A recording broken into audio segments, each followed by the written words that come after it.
ये जो मशीन है ये अंग्रेजों के ज़माने की मशीन है। करीब 25 साल हो गए मुझे इस मशीन को चलाते हुए। हम इस मशीन पे उन आम जनता के छोटे छोटे कामों को करते हैं, जो कि बच्चे की जन्म पत्री, छोटी छोटी रेंट एग्रीमेंट, एफिडेविट। एक एमसीडी की जो ये पटरी है, हम यहाँ बैठते हैं। इसमें हमें सरकार से कोई सुविधा नहीं दी गई है।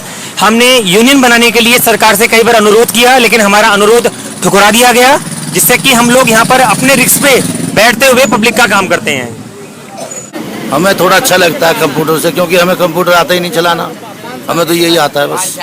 5-10 साल पहले तो अच्छा काम था, लेकिन जब से कंप्यूटर चले हैं ये तो काम कम हो गया अब इसका, क्योंकि लोग ऑफिसों में बना कर ले आते हैं सब फाइल वाइल वगैरह जितने भी हैं। क्या दूसरों काम को कर सकते हैं? कुछ भी करेंगे, किसी ऑफिस में नौकरी करेंगे, क्या करेंगे और मजदूरी करेंगे। लेबर का काम करेंगे, क्या कर सकते हैं और